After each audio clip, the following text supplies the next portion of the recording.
ఈరోజు భారతీయ జనతా పార్టీ రాష్ట్ర కార్యాలయంలో ఎన్నికలకి సన్నద్ధమవుతూ ఏ రకంగా ముందుకు వెళ్ళాలి అనేటువంటి అనేక విషయాల మీద, అంటే బూత్ కమిటీల దగ్గర నుండి మనం ఓటర్ని ఏ విధంగా బూత్ వరకు తీసుకురావాలి అనేటువంటి అంశాల మీద చర్చించడానికి ఇవాళ ఈ ఎన్నికల కమిటీ మీటింగ్ ఇవాళ ఇక్కడ జరుగుతుంది. అయితే ఈ సందర్భంలో మొన్న కూడా నేను చెప్పడం జరిగింది, ఏదైతే ఈ దొంగ ఓట్లకి సంబంధించినటువంటి ఆందోళన ఉన్నదో, ఎలక్షన్ కమిషన్ ఆఫ్ ఇండియా ఇచ్చినటువంటి గైడ్లైన్స్ని కూడా ఉల్లంఘిస్తారనేటువంటి భావన చాలా గట్టిగా మా అందరి మనసుల్లో ఉన్నటువంటి విషయం. ఎందుకంటే మొన్న కూడా మన రాష్ట్ర రెవెన్యూ మంత్రి ధర్మాన ప్రసాద్ గారు వారు మాట్లాడుతున్నటువంటి సందర్భంలో వాలంటీర్సు ఓటర్ని బూత్కి తీసుకుని వచ్చి ఓటు వేయించడం మాత్రమే కాకుండా వాళ్ళు బూత్ ఏజెంట్లుగా ఉండాలి అని చెప్పి వారు చెప్పడం జరిగింది. ఇది క్లియర్గా ఈసీఐ ఇచ్చినటువంటి ఆదేశాలని వారు ఒక రకంగా ఛాలెంజ్ చేయటం అండ్ దానికి విరుద్ధంగా ప్రవర్తించడం. అది మాత్రమే కాకుండా ఫిబ్రవరి 2వ తారీఖున ఫిరంగిపురంలో రాష్ట్ర ముఖ్యమంత్రి గారు జగన్మోహన్ రెడ్డి గారు వారు కూడా ఇచ్చినటువంటి పిలుపు ఏమిటంటే, వాలంటీర్స్ సీనియర్ సిటిజన్స్ అందరినీ తీసుకురావాలి అని, బూతుల దగ్గరికి తీసుకొచ్చి వారిని ఫ్యాన్ గుర్తుపై వేసే విధంగా వారికి స్ఫూర్తినివ్వాలని 2వ తారీఖున వారు నిర్వహించినటువంటి సభలో చెప్పినటువంటి విషయం. కనుక ఖచ్చితంగా ఫ్రీ అండ్ ఫెయిర్ ఎలక్షన్స్, పారదర్శకత్వం ఈ ఎలక్షన్స్ జరుగుతాయి, నిర్వహించబడతాయి అనేటువంటి భావన చాలామందిలో లేదు. ఒక రకమైనటువంటి ఆందోళన ఉన్నది. నేను తిరిగి ఈసీఐకి అంటే చీఫ్ ఎలక్షన్ కమిషనర్ గారికి నేను లేఖ రాయటం జరిగింది. ఈ విషయాలన్నీ కూడా వారికి తెలియజేస్తూ, అంతకుముందు ముఖ్యమంత్రి గారు మాట్లాడినటువంటి మాటలు కావచ్చు, మొన్న ధర్మాన ప్రసాద్ గారు చేసినటువంటి వ్యాఖ్యలు కావచ్చు, వాటిని పొందుపరుస్తూ వాటి యొక్క కాపీలతోటి నేను సిఈసి గారికి చీఫ్ ఎలక్షన్ కమిషనర్ గారికి పంపించడం జరిగింది.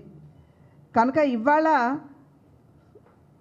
పారదర్శకతో ఎలక్షన్స్ ఫెయిర్గా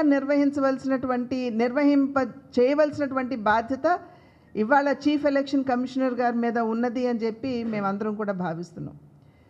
ఈ సందర్భంలో మా కార్యకర్తలు 2 రోజుల క్రితం నుండి ప్రజాపోరు యాత్ర ప్రారంభించారు. ప్రజల వద్దకు వెళ్ళడం, రాష్ట్రానికి దేశానికి భారతీయ జనతా పార్టీ ఏ రకంగా సేవ చేసింది అనేటువంటి విషయాల్ని వారికి తెలియజేస్తూ ఈ కార్యక్రమాన్ని చేపట్టి ప్రజల వద్దకు వెళ్ళినటువంటి సందర్భంలో ప్రజల వద్ద నుండి అనూహ్యమైనటువంటి స్పందన భారతీయ జనతా పార్టీకి వస్తుంది.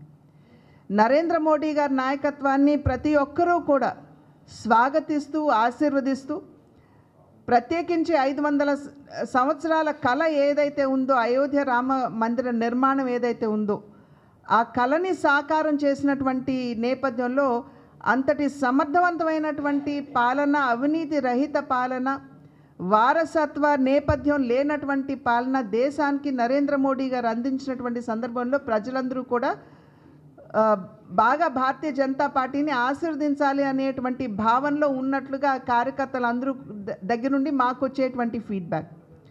అదేవిధంగా ఈ ప్రజాపోరు యాత్రలో మేము రాష్ట్రానికి ఏమి చేసాం, ఎందుకంటే ఈ యొక్క ప్రజాపోరు యాత్రని వినియోగించుకుని కార్యకర్తలు ప్రతి గ్రామానికి వాళ్ళు వెళ్ళేటువంటి పరిస్థితి ఉన్నది.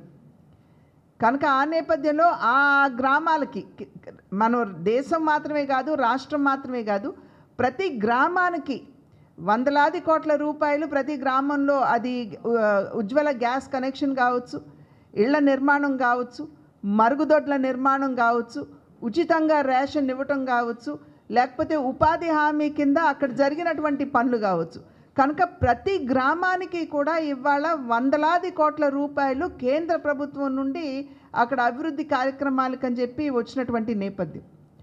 కనుక ఇవన్నీ కూడా వివరించి ప్రజలకి తెలియజేస్తున్నటువంటి సందర్భంలో వారు సైతం భారతీయ జనతా పార్టీని రాష్ట్రంలో కూడా ఆశీర్వదించడానికి ముందుకు వస్తున్నటువంటి నేపథ్యం.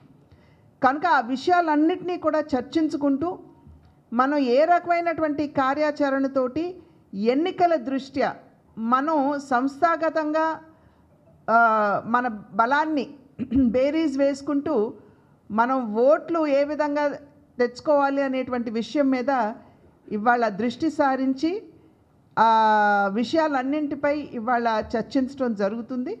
కార్యకర్తలు అందరూ కూడా ఉత్సాహంగా ఉన్నారు. ఖచ్చితంగా భారతీయ జనతా పార్టీని ఒక బలీయమైనటువంటి శక్తిగా తీర్చిదిద్దాలి అనేటువంటి కృత సంకల్పంలో అందరూ ఉన్నటువంటి కార్యకర్తలు అందరూ ఉన్నటువంటి సందర్భంలో భారతీయ జనతా పార్టీ ఫలితాలు మెరుగ్గా ఉంటాయని చెప్పి మేము అందరం కూడా విశ్వసిస్తున్నాం.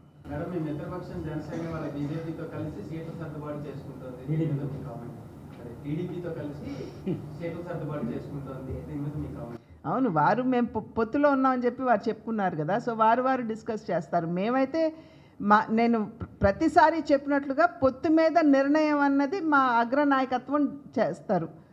వారు చేసిన తర్వాత మాకు తెలియజేస్తారు. అప్పటి వరకు కూడా మేము క్షేత్రస్థాయిలో పార్టీని బలోపేతం చేసుకోవటం మీద దృష్టి కేంద్రీకరించి ప్రతి బూత్లో మా కమిటీలు ఉన్నాయా లేదా, మా మండల కమిటీలు బలంగా ఉన్నాయా లేదా, ఇటువంటి అంశాల మీద దృష్టి పెడుతూ మేము ఎలక్షన్స్లో ఏ విధంగా ముందుకు వెళ్ళాలి అనేటువంటి ఆలోచనతో మేము పనిచేస్తున్నాం.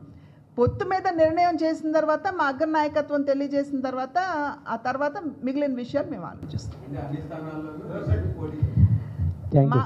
మా ప్రిపరేషన్ ఖచ్చితంగా గ్రౌండ్లో వారు నిర్ణయం చేసే వరకు, మా అగ్రనాయకత్వం నిర్ణయం చేసే వరకు ఆ దిశగానే ఉంది.